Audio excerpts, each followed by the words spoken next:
Bonjour et bienvenue à Juste un moment. Vous vous rappelez l'épisode précédent?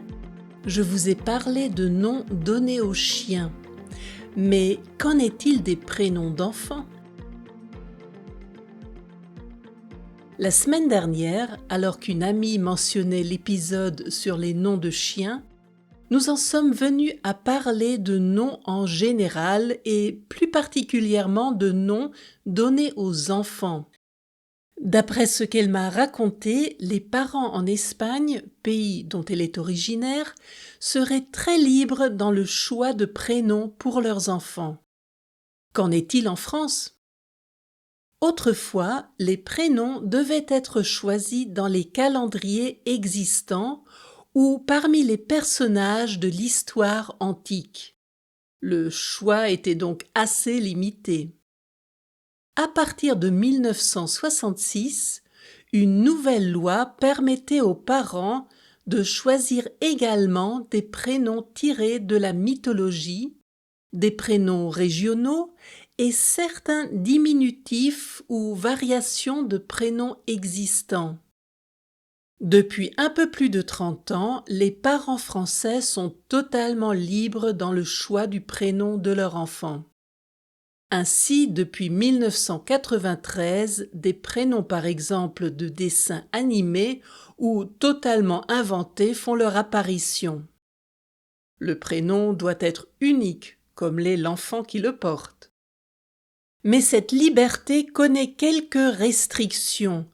En effet, le Code civil précise qu'un prénom ne doit pas être contraire à l'intérêt de l'enfant. C'est-à-dire que le prénom ne doit pas exposer l'enfant au ridicule, ni créer de confusion quant à son identité ou son genre.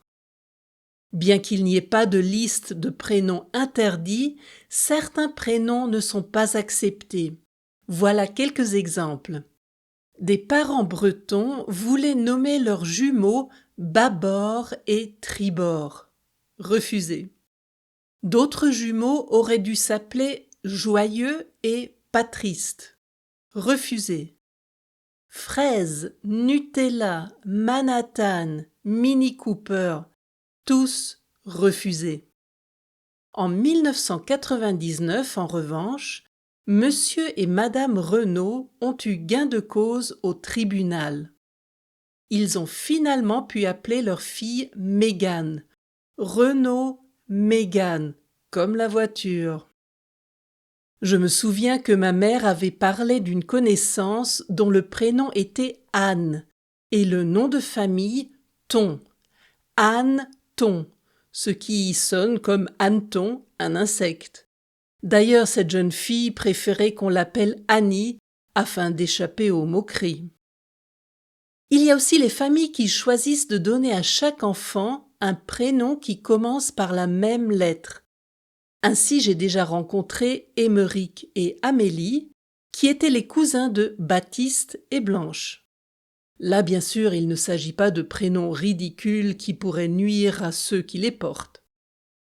Dans certains pays, les parents ne peuvent pas choisir librement le prénom de leur enfant. Il existe des listes avec les prénoms autorisés ou des comités qui décident des prénoms acceptés. Si les parents veulent donner à leur progéniture un nom qui ne figure pas sur la liste, ils peuvent faire une demande auprès des autorités. C'est le cas en Islande ou au Danemark. Aimez-vous votre prénom? Est-ce un prénom original? Dites-le moi dans les commentaires sur justunmoment.ch où vous trouverez aussi les transcriptions de chaque épisode.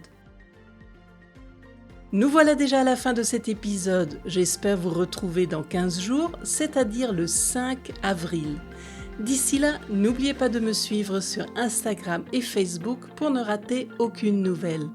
Je vous dis à bientôt pour un autre moment ensemble.